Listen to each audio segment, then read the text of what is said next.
Good morning. Good morning, class. Good morning, ma'am. Good morning. Ma'am. Yes, beta Himanshu. Ma'am, when we will get Good project? morning, ma'am. When will you get the project? Good morning, beta. Yes, ma'am. Good morning, ma'am. Good morning, ma'am. Good morning. Good morning, ma'am. Good morning. Good morning. Good morning. Good morning, ma'am. Good morning जिज्ञासा. बेटा project का आपको बता देंगे, बच्चे भी परेशान नहीं हो आप, है ना? Okay, ma'am. Okay, ma'am. Okay, ma'am. Fine. Okay, ma'am. Yes, ma'am.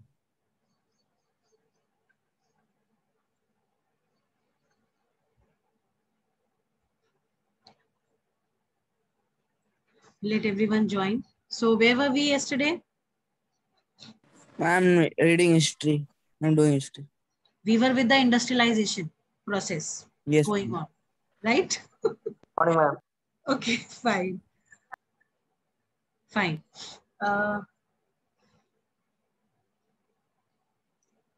Can you tell me exactly up till where we have read? Ma'am, we have to start from page 115, last paragraph. Okay, page 115, last paragraph. Just a second.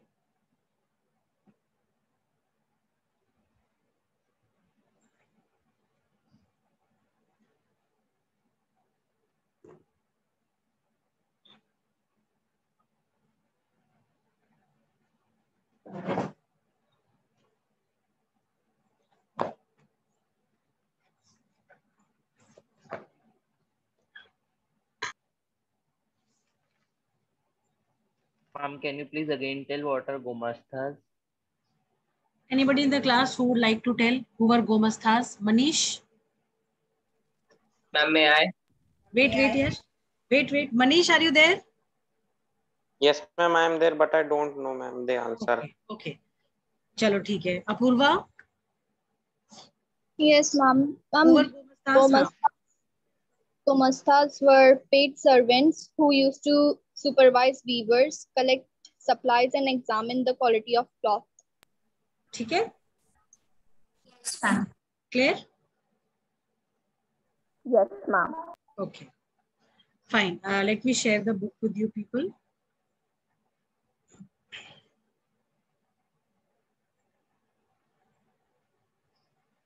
Yes, ma'am. Now understood. Understood? Yes, ma'am.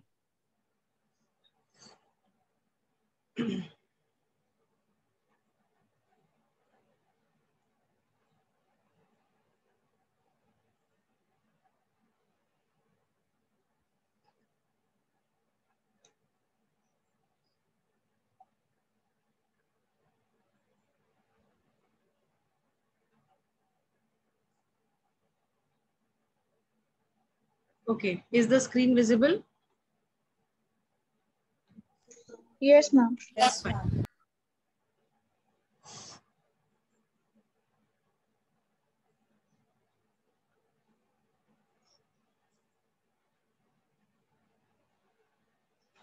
This page, no? 115, last paragraph?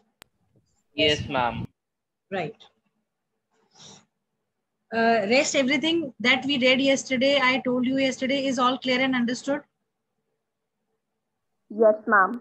Okay, fine. Yes, Can you ma'am. explain the second point again? What, Gargi? Ma'am, the second point. Just a second.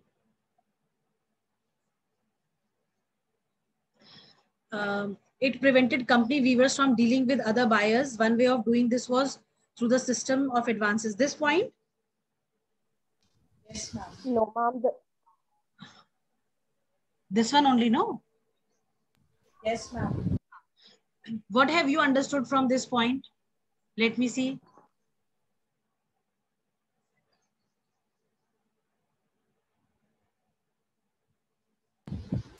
Ma'am, they used to give advance payment to the weavers. And what were the reasons of giving advance payments to the weavers? Ma'am, so that they do not sell deal their with products other to buyers. other weavers.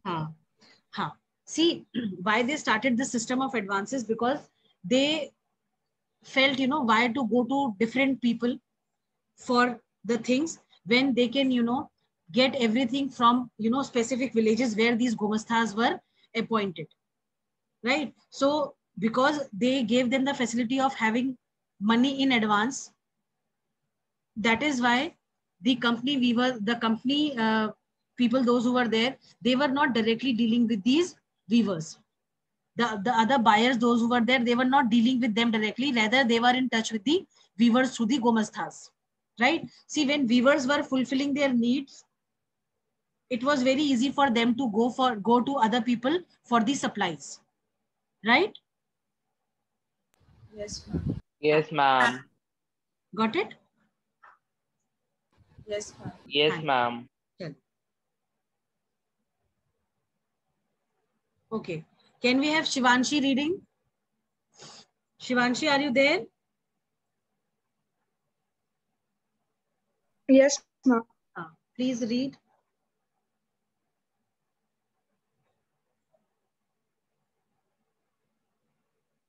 Last paragraph, page 115.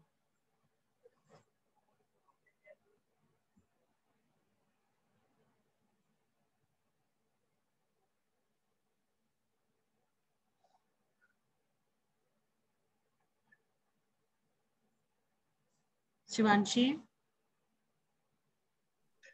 Yes, ma'am. read.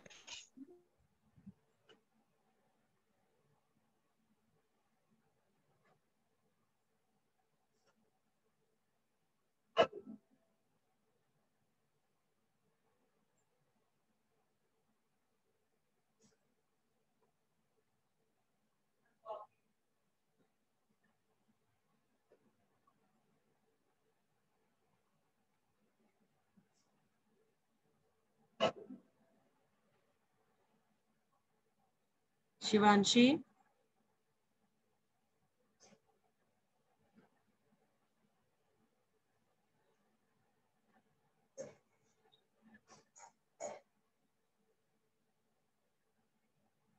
Shivanshi, can you see the screen, beta? Read out.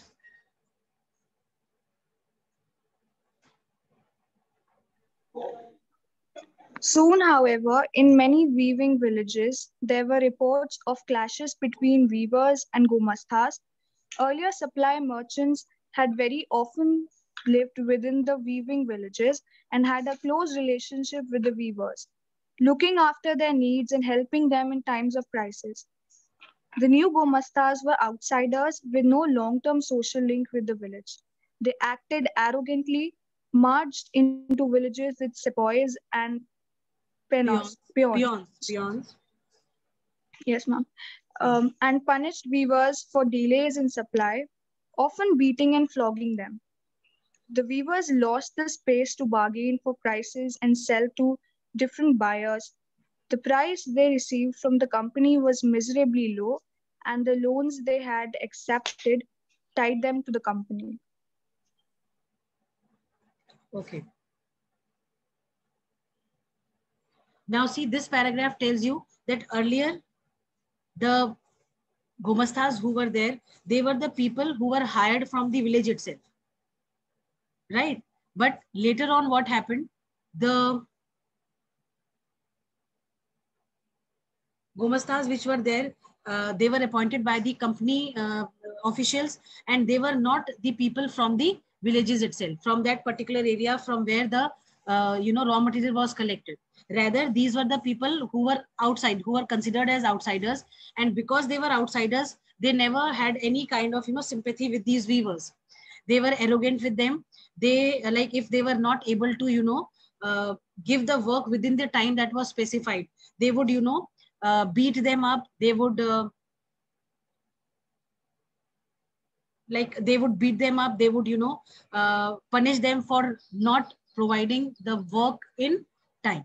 So there was difference between the Gomasthas who were earlier from the village areas, from the same villages, and the Gomasthas which were appointed from outside. So what was the difference? The earlier, the ones who were there, they were in a position to understand the problems of the people, and moreover, they were helped out by the villagers at the time when they were in need. But because the new Gomasthas, they were outsiders, they had no link with the people.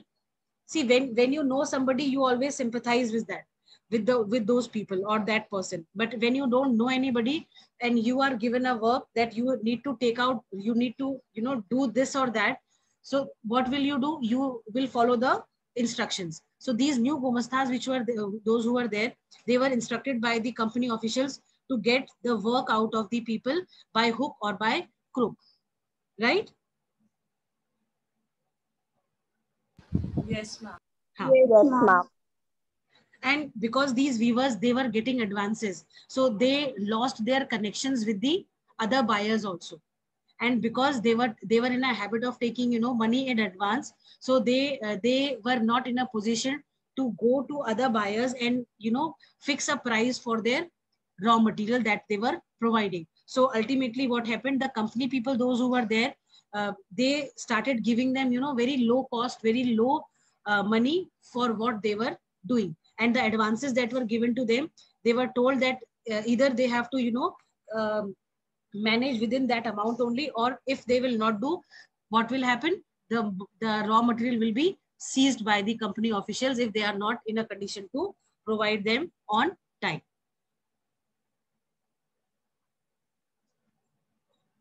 Right? Plus these people, they were in contract with the company officials, so they perforce they could not go outside anywhere. I hope this is clear. Yes, ma'am. Yes, ma'am. Yes, ma'am. Let us have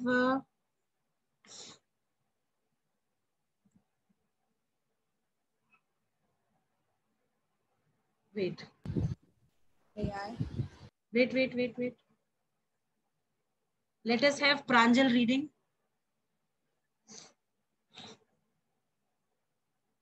Pranjal, are you there? Yes, ma'am.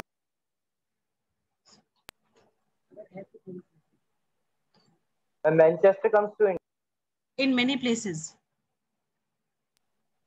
in many places in Carnatic and Bengal, weavers Karnataka and deserted villages. Carry on. Carnatic and Bengal weavers deserted villages and migrated, setting up looms in other villages where they had some family relations. Elsewhere, weavers, along with the village traders, revolted, opposing the company and its officials. Over time, many weavers began refusing loans, closing down their workshops, and taking to agricultural labor. By the turn of the 19th century, cotton weavers faced a new set of problems. Okay, do I need to explain this paragraph? No, ma'am. Huh? No, ma'am. It is No, clear? ma'am. Fine. They are simply telling that they have given reference of two places, Karnataka and Bengal, that many places in, especially Karnataka and Bengal, many of the weavers, they left their villages and migrated to the nearby villages or other villages where they had, you know, some family relations, kin relationships. And many of the weavers, what they did, they revolted against the traders, opposing the company and its officials. And over time, many weavers, they began refusing loans and they closed down their workshops and they went for the agricultural labor.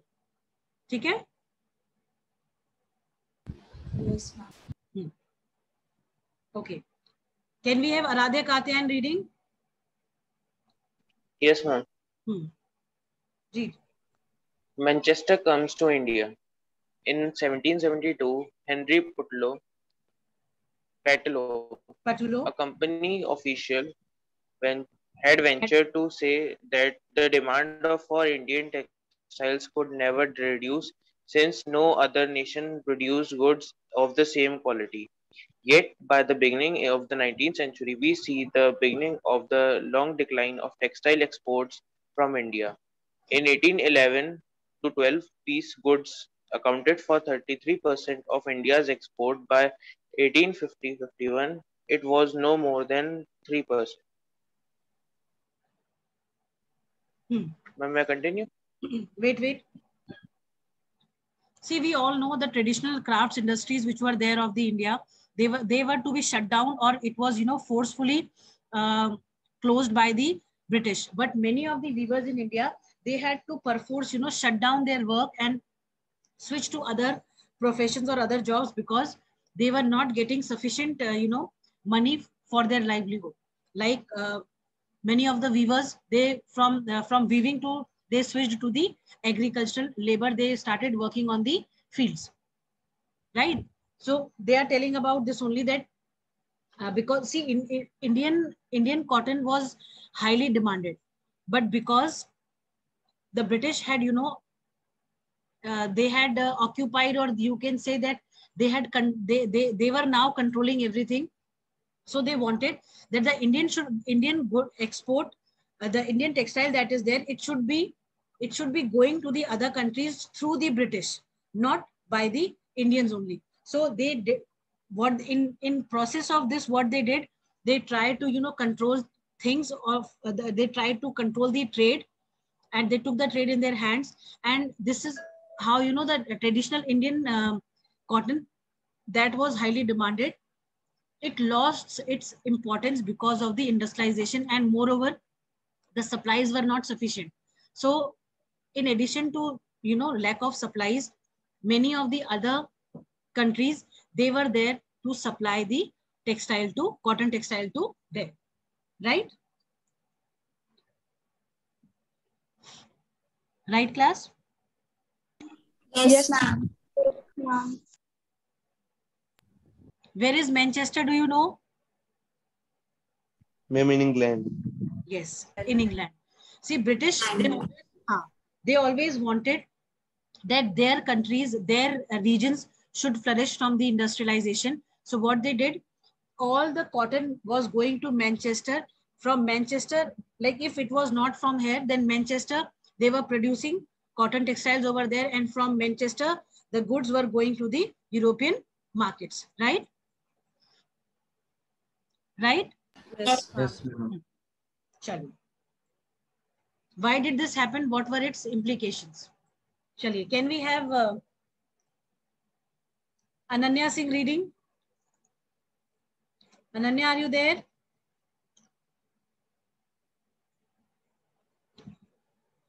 Ananya? Do we have Ananya in the class? No? No, ma'am. No, ma'am. Okay.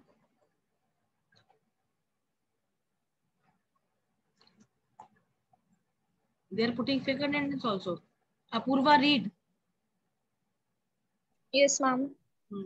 As cotton industries developed in England, industrial groups began worrying about imports from other countries. They pressurized the government to impose import duties on cotton textiles so that Manchester goods could sell in Britain without facing any competition from outside. At the same time, industrialists persuaded the East India Company to sell British manufactures in Indian markets as well. Exports of British cotton goods increased dramatically in the early 19th century.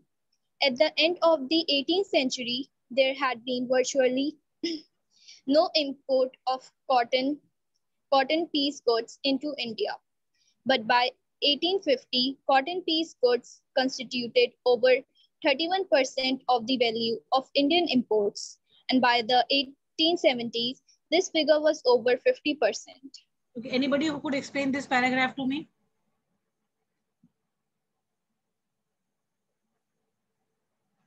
Class? Ma'am, may I? Yes, Gargi. Be little loud because your voice is not very clear. I don't know why. Okay, ma'am.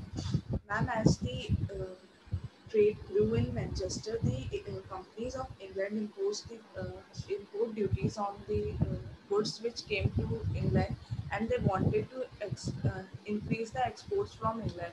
So they pressurized the East India Company to sell the British goods in India. This led to a decline in the Indian goods, and the weavers, cotton weavers, like they suffered the most.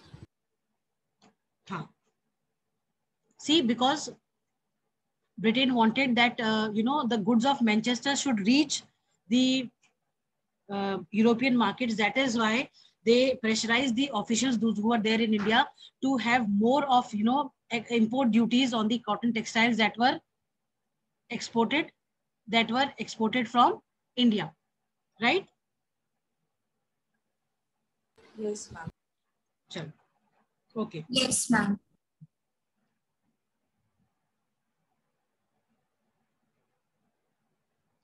Can we have Harsh Tomar reading?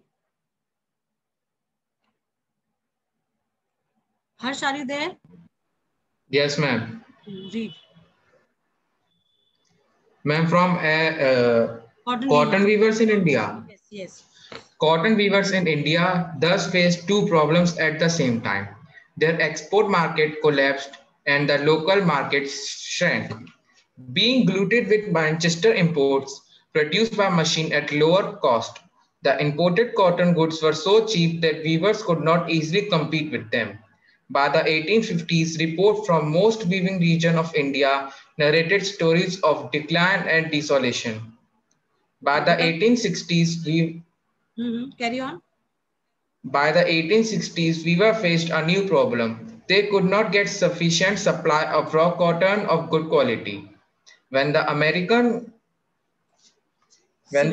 Civil War broke out and controlled supplies from US were cut off, Britain turned to India. As raw cotton export from India increased, the price of raw cotton shot up.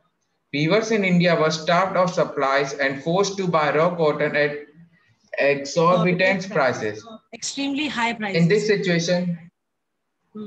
situation, weavers could not pay.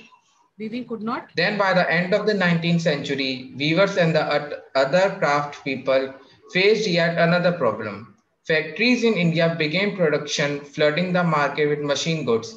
How could weaving industry possibly survive? Okay. Anything to be explained over here? No, ma'am. No, ma'am. Okay, fine. Let us carry on.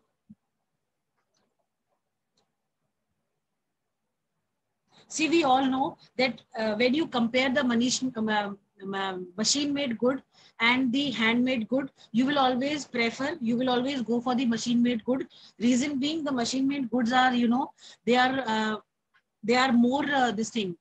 They have very good finishing. Then the designing that they have, that was also good. And at one time, a bulk of goods could be produced in one time. So this was the reason when factories came up in India, the weavers, those who were there, they had to see a setback. Yes, yes. Ma'am, factories goods were more cheaper than the Handmade looms. goods. Yes, yes. See, factory goods were cheaper. Reason being, machines were producing these goods, and in one time, a huge amount was produced. A good quantity was produced. Whereas handmade goods, which were there, they were time taking, and moreover, they were costly also. So people preferred buying the machine-made goods rather than buying the handmade goods, right? Yes, ma'am. Yes, ma'am. Fine. Let us have Manthan reading. Manthan, are you there?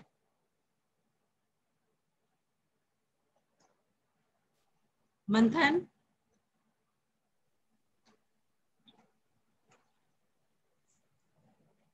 No. Chaliye.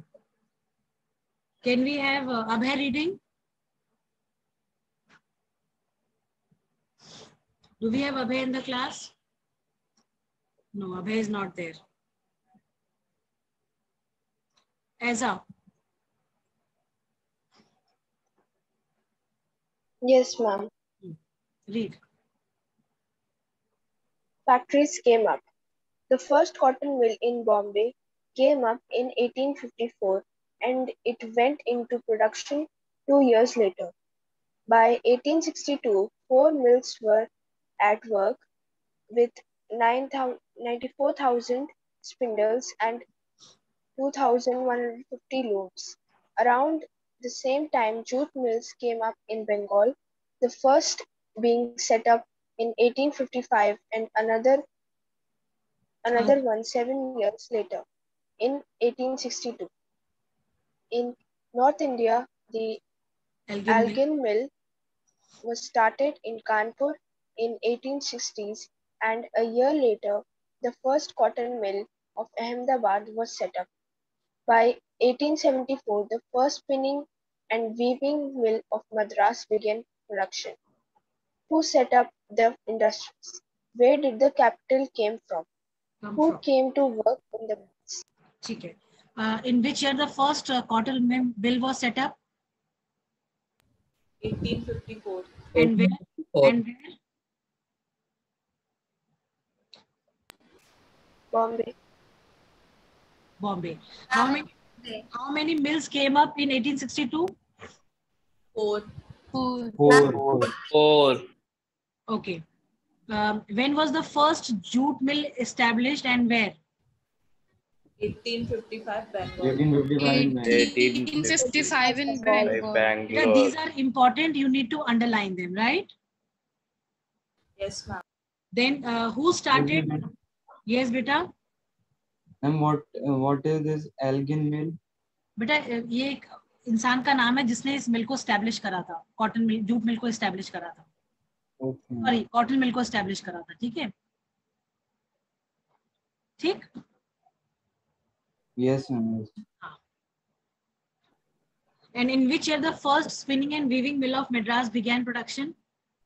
1874. And 1874. In which year Kanpur had the first cotton mill? 1860s. 1860s. 1860s. 1860s. Very good. Right.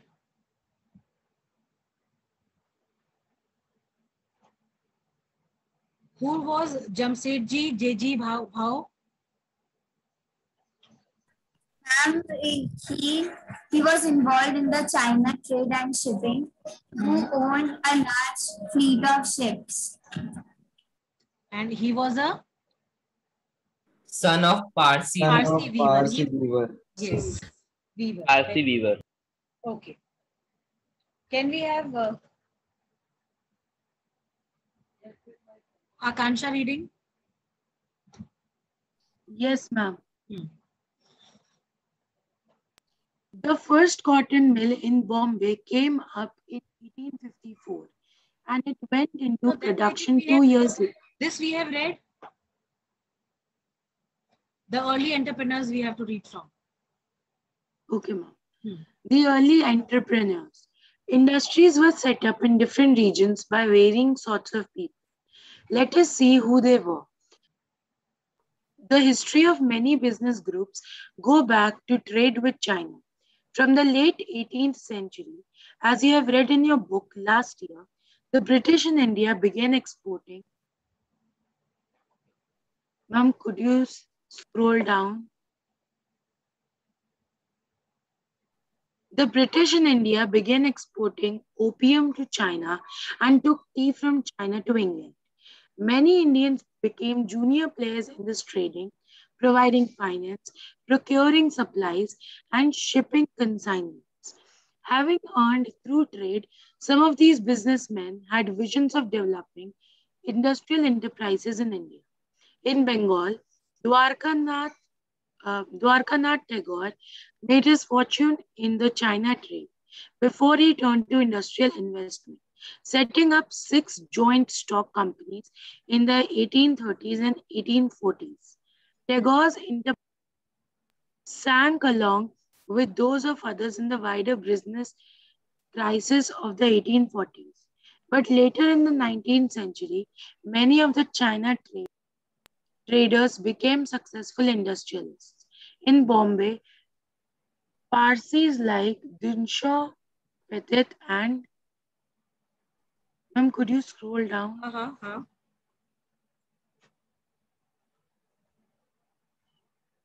This much only or more? No, ma'am. Could you scroll down? Achha.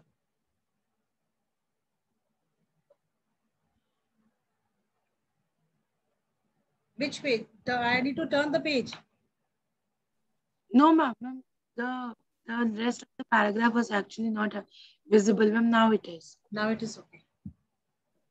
In Bombay, Parsis like Dinshaw Petit and Jamsetji Nusarvanji Tata, who built huge industrial empires in India, accumulated their initial wealth partly from exports to China and partly from raw cotton shipments to England. Seth Hukum Chand, a Marwadi businessman who set up the first Indian jute mill in Calcutta in 1917, also traded with China. So did the father as well as grandfather of the famous industrialist G.D. Birla. See, we Capital was like wait. We have read about we have read all these names in chapter Nationalism in India, if you remember, right? Right? Yes, ma'am. These were the well-known industrialists Yes, of ma'am. British times, right? Chalo, carry on, Akansha. Capital was accumulated through other trade networks. Some merchants from Madras traded with Burma, while others had links with the Middle East and East Africa. There were yet other. Ma'am, could you? More? Another commercial group? Yes, ma'am. There were yet other commercial groups, but they were not directly involved in external trade. They operated within India, carrying goods from one place to another, banking money, transferring funds between cities, and financing traders. When opportunities of investment in industries opened up, many of them set up factories. Carry on. As colonial control over Indian trade tightened, the space within which Indian merchants could function became increasingly limited. They were barred from trading with Europe in manufactured goods and had to export mostly raw materials and food grains, raw cotton, opium, wheat, and indigo required by the British. They were also gradually edged out of the shipping business. Okay. Carry on. Acha, can we have Yash reading? Yes, ma'am. Till the First World War, European managing agencies, in fact, controlled a large sector of Indian industries. Three of the biggest ones were Bird Higglers and Corporation, Andrew Yale, and Jardine Skinner and Corporations. These agencies mobilized capital, set up joint stock companies, and managed them. In most instances, What are joint stock companies? Anybody from the class who could tell what are joint stock companies? Ma'am, investing companies. हाँ, जो मिलके invest वो करते हैं, invest करते हैं, joint ventures जो लेते हैं, अंडरटेक करते हैं, ठीक है? Okay, ma'am. In most instances, Indian financiers provided the capital while the European agencies made all investments and business decisions. The European merchant industrialists had their own chambers of commerce, while Indian businessmen were not allowed to join. Okay. Explanation part we'll do later on in the last class that we have. You carry on. Where did the workers come from? Yes, continue. Okay, ma'am. Where did the workers come from? Factories needed workers. With the expansion of factories, this demand increased. In 1901, there were 584,000 workers in Indian factories. By 1946, the number was over 24,36,000. Where did the workers come from? In most industrial regions, workers came from the district around. Peasants and artisans who found no work in the village went to the industrial centers in search of work. Over 50% workers in the Bombay cotton industries in 1911 came from the neighboring districts of Ratnagiri, while the mills of Kanpur got most of their textile hands from the villages within the district of Kanpur. Most often, mill workers moved between the village and the city, returning to their village homes during harvest and festivals. Over time, Over time, as news of employment spread, workers traveled great distances in hope of work in the mills. From the United Provinces, for instance, they went to work in the textile mills of Bombay and in the jute mills of Calcutta. See, all the people, wherever the mills were, established, people from nearby areas were contributing as laborers for these mills, right? Yes, ma'am. Yes. Ma'am, continue. Continue. Getting jobs was always difficult. Even when mills multiplied and the demand for workers increased, the numbers seeking work were always more than the jobs available. Entry into the mill was also restricted. Industrialists usually employed a jobber to get new recruitments. Recruit. Very often the jobbers was an old and trusted worker. He got people from his village, ensured them jobs, helped them settle in the city, and provide them money in times of crisis. The jobber therefore became a person with some authority and power. He began demanding money and gifts for his favor and controlling the lives of the worker. The number of factory workers increased over time. However, as you will see, there were a small proportion of the total industrial workforce. Fine.